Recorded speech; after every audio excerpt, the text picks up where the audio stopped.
안녕하세요. 데코디 영선 용티입니다. 반갑습니다. 저희가 2026년 이 중간고사 트렌드 예측이라는 제목 그대로 천기누설 컨텐츠를 들고 찾아왔습니다. 오늘 저희 뭐 진행하죠? 자, 저희는 오늘 어법 어휘에 대해서 철저하게 분석해서 좋은 팁들을 전해드리도록 하겠습니다. 기존에 있었던 시험들을 가지고 추리고 종합하고 분석을 해서 2026년도에는 이런 유형들의 문제들을 대비해야 된다를 오늘 저희가 말씀드릴 겁니다. 그렇죠? 학교별로 일단 특징들이 분명히 있겠지만 공통적인 포인트로 어떻게 대비를 하는 것이 효율적인가 지금 이 시즌에 꼭 해야 하는 것들이 분명히 있잖아요. 네네. 그 차원에서 정리를 해서 말씀을 한번 드리도록 하겠습니다. 이게 뭐 학교별로 사실은 완전히 같은 문제 유형을 정해놓고 내지는 않잖아요. 그러니까 이 학교 저 학교에서 낼 수 있는 어떤 트렌드를 저희가 파악을 해놓고 이런 유형도 가능하다는 걸 인지한 상태에서 시험을 준비해야 된다. 이게 저희가 오늘 이 컨텐츠를 준비한 어떤 취지가 될 거고요. 저희가 어법 트렌드부터 먼저 한번 얘기를 진행해 보도록 하겠습니다. 제일 많이 등장하는 문제는 당연히 유형적으로 먼저 분석을 한번 해보면 오지선다, 틀린 어법을 고르시오 이 패턴이 많이 등장을 하고요. 또 그 안에서 세분화를 한다면 오지선다에서 복수전다, 뭐 답 2개, 3개 이렇게 고르는 모두 고르시오 패턴이 등장할 수 있을 것 같습니다. 사실 그 정도 문제가 나와주면 좀 땡큐 아닙니까? 그렇죠. 첫 번째로는 1, 2, 3, 4, 5번 중에 당연히 무슨 변형이 있겠죠. 저희가 기본적으로 전제로 깔고 있어야 될 게 똑같은 걸 외워서 똑같은 게 뭔가 바뀌어 있을 거다라는 예상은 안 됩니다. 그건 위험하죠. 분명히 바꿔놨을 테니까 같은 선택지가 나와 있다고 해서 무조건 동그라미가 아니라 문장의 구조가 아예 바뀌어 있을 수 있어요. 그래서 똑같은 문제나 선택지가 나올 거라는 예상은 버리자. 근데 그 안에서도 그래도 변형이 있겠지만 1, 2, 3, 4, 5번 중에 하나를 골라라나 혹은 2개를 골라라 요 정도면 사실은 저희가 감사하게 풀어야 되는 문제인데 거기서 조금 어려워지면 어떤 거까지 조금 어려워지면 지문 내 일단 밑줄 어법으로 등장하는 개수가 많죠. 뭐 A, B, C 열받아. 쭉 A, B, C, D, A, B, C, D, E, F, G, H, I, J 그죠? 한 10개들 쫙 깔아놓고 틀린 것들을 모두 고르세요 하는데 보통 그럴 때 저희가 속어법으로 문제를 풀지 않습니까? 네. 그죠? 근데 A, B, C, E 있고 A, B, C, D 있고 그러면 그 한계 때문에 저희가 왔다 갔다 하는 경우가 많이 벌어지니까 그렇죠. 그리고 또 저희가 사실은 어법 문제와 관련해서 가장 난이도가 있는 문제는 그렇죠. 개수입니다. 제일 열받는 유형이죠. 어지간하면 저희가 다 공부들을 해놓은 지문들에서 변형이 나오더라도 그 변형까지 대처들을 해놨을 텐데 그럼에도 불구하고 왜 시험 때 그 자신감 좀 떨어지잖아요. 그래서 긴가민가 하는 상황이 있고 오히려 반대로 시험 때만 생기는 어떤 과도한 신중함 때문에 이건 내가 분명히 그냥 알고 넘어갔을 것 같은데 이것도 잘못된 거 아닌가라고 생각하게 되는 케이스. 근데 그게 개수가 또 3, 4, 5, 6, 7 이렇게 붙어있으면 그러면 좀 까다로울 수밖에 없죠. 그렇죠. 그리고 또 요즘에 또 학교 어법 트렌드를 보면 밑줄 자체를 주지 않고 맞아요. 어떤 포인트를 보는 게 아니라 문장 내에서 처음부터 끝까지 모든 걸 분석을 해야 하는데 이렇게 개수 고르기가 나와버리면 학생 입장에서는 시간 소모적이고 대처가 되지 않기 때문에 좀 까다로운 유형으로 저희가 볼 수 있죠. 그렇죠. 그래서 개수를 물어보는 상황도 지금 용태가 말씀해 주신 것처럼 밑줄, 우리가 어떤 선택지를 확인해야 될지까지도 공부해야 되는 상황이기 때문에 저희가 선택지에 밑줄이 쓸 거다라는 생각만으로만 준비하시면 위험해집니다. 그 연습을 좀 많이 해주셔야 됩니다. 이것들은 강사가 사실은 같이 준비를 좀 해야 되는 거죠. 그죠? 그래서 지문 하나를 준 다음에 저 같은 경우는 어떻게 준비를 시켰냐? 지문 하나를 주고 네가 출제자라면 어떻게 변형을 시킬래?부터 연습을 시킨 다음 그 다음에 이제 그 부분에 맞춰서 바꿔놓는 트렌드까지도 저희가 좀 예상하고 준비할 수 있게끔.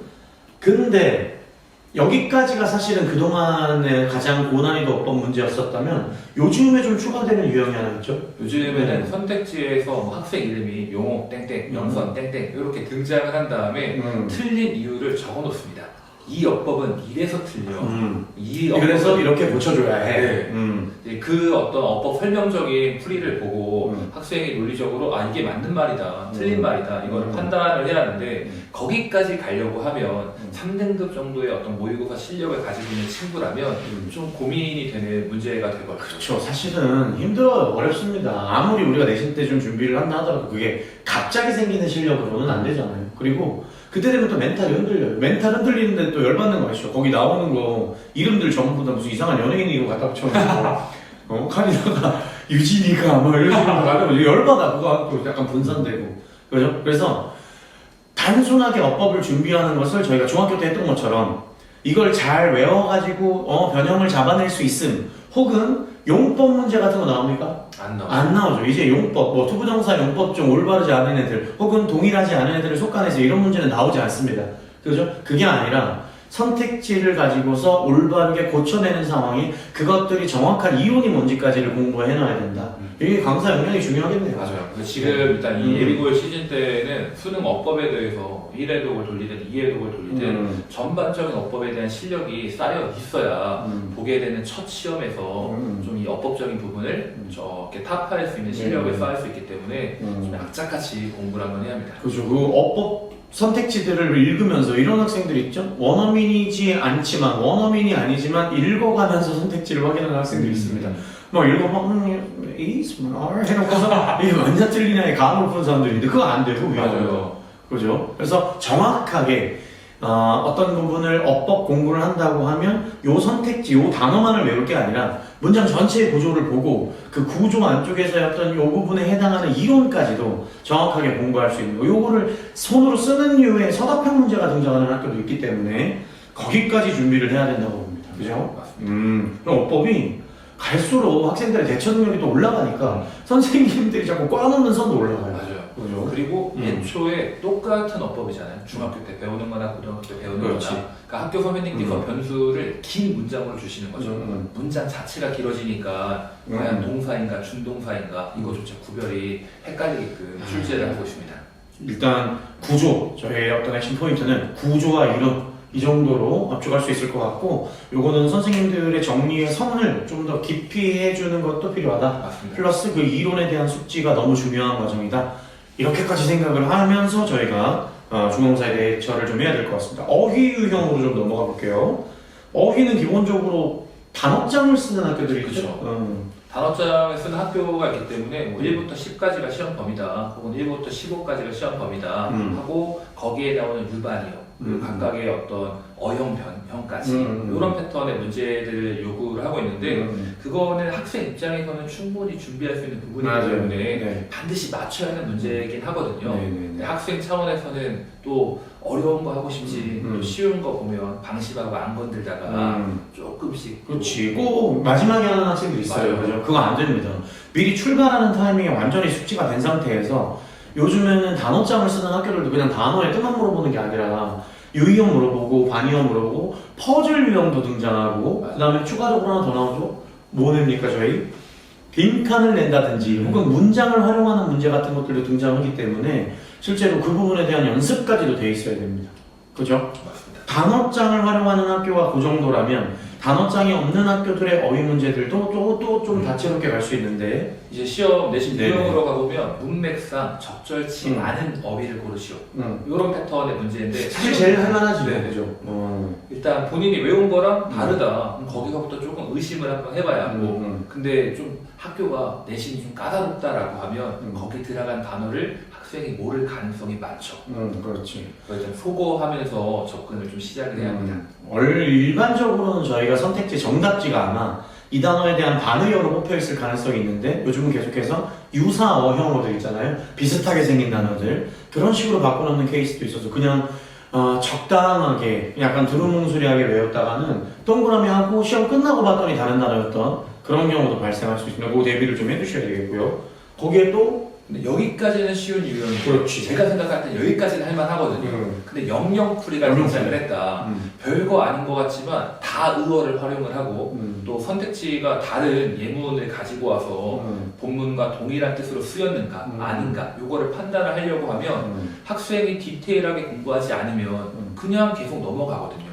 본인의 디폴트 단어 뜻만 기억해놓고 본문의 뜻도 당연히 그러겠지 했다가 실수하기 좋은 어떤 유형으로 많이 출제를 하고 있습니다. 영영풀이는 그러니까 핵심이 뭐냐면 이 단어의 뜻을 모르는 학생들은 아마 없을 거예요. 근데 그게 말 그대로 선택지로 나왔을 때 이 단어에 분명히 틀린 선택지 같은 경우는 이 단어에 같은 단어지만 다른 뜻 그러니까 다의어를 얼마나 잘 숙지해 놓느냐 거기에 넘어가거나 현혹되지 않을 수 있을 만한 어휘력이 필요한 거다. 이게 핵심이잖아요. 그죠? 그래서 이 영영풀이 문제에 대한 대처는 결국 다의어에 대한 대비다. 그러면 저희가 내신 범위를 교과서로 한정을 하고 놓거나 혹은 모의고사 범위라고 한정하고 놓고 보면 사실은 그냥 1학년들이면 1학년 수준일 거기 때문에 단어가 그리 어렵지는 않을 거거든요. 근데 거기서 끝날 게 아니라 그 단어와 유의어, 반의어, 그리고 뜻이 여러 개인 것들은 다의어에다가 거기에 비슷하게 생긴 유사 어형까지 챙겨야 한다면 실제로 시험 범위가 쉽다고 단어 문제가 쉽게 풀릴 거라는 생각을 할 수가 없습니다. 그런 차원에 저희가 대비를 분명히 해주고 있고 여기 대비를 해준다라고 하지만 또 학교 선생님께서 또 어떤 어휘를 가지고 오실지 이거는 예측 불가한 그렇죠. 영역이기 때문에 대비를 해주고 신경을 써주고 하지만 학생 입장에서는 여기까지 해야 하나? 여기까지 해야 하나? 그렇죠. 또 방심하다가 또 틀리기가 좋은 상황이 생겨서 애초에 단어를 외울 때 좀 성실하게 외우는 게 가장 효율적이에요. 정확해야 됩니다. 의미와 품사가 정확해야 돼요. 그죠? 거기까지 좀 챙겨야 된다. 근데 제가 이 품사 얘기를 꺼낸 것도 요즘 가장 좀 난이도 있게 등장하는 문제가 결국 뭐냐? 요약문, 요약하기 문제일 거거든요. 아마 2, 3학년들은 되게 공감하는 부분일 거예요. 계속 뒤통수 맞는 문제가 지문 알아요? 이거 공부 많이 해놨거든요. 맞아요. 그 문제가 등장해서 근데 주제를 고르라 그러면 고를 수 있겠는데 요약문을 만들어 놓은 다음 A, B에 들어갈 단어를 고르세요 하는데 밑에 단어가 어려워. 이런 상황이 벌어지기 때문에 좀 힘듦을 좀 많이 겪고 최고 난이도 문제로 그런 경우가 많고 그렇다면 저희가 이제 단어를 그냥 단순하게 뜻으로만 챙길 게 아니라 뭐까지 같이 가져가야 된다? 어법까지도 같이 챙겨야 되는 것 같습니다. 품사도 마찬가지고 그렇죠? 그래서 복합적인 문제들이 계속 등장하는 추세이고 어휘와 관련해서도 크게는 4가지의 준비가 필요한데 첫 번째는 단어장에 있는 것들, 두 번째는 이제 문맥상, 그리고 아까 얘기했던 이 요약하기 문제들이나 혹은 영영풀이까지를 챙긴다 하지만 실질적으로는 전체 범위에서 그냥 단순하게 모르는 단어가 없으면 아니라 어디까지 가야 되냐? 유의어, 반의어, 다의어 있으면 여러 가지 뜻 챙기는 거에다가 뭐까지? 유사 어형의 이제 각 단어들의 품사까지도 챙겨야 되는 상황이다. 이렇게 봐주시면 될 것 같습니다. 이거는 좀 강사의 역량이 필요하겠는데요. 그게 대코드입니다. 대코드입니다. 대코드예요. 대코드라고요. 그래서 어법과 어휘 트렌드에 대해서 저희가 4개씩을 꼽아봤습니다. 그렇죠? 근데 말씀드렸던 것처럼 이제 암기를 통해서 맞힐 수 있는 선은 거의 한 절반 정도라고 할까요? 절반 정도? 나머지 50을 가지고 결국 변별력이 나올 거기 때문에 어법과 어휘의 방향성을 정리를 한번 해드려봤습니다. 됐나요? 깔끔했던 것 같습니다. 여기까지 진행하도록 하겠습니다. 서술형 패턴으로 찾아뵙도록 하겠습니다. 땡큐.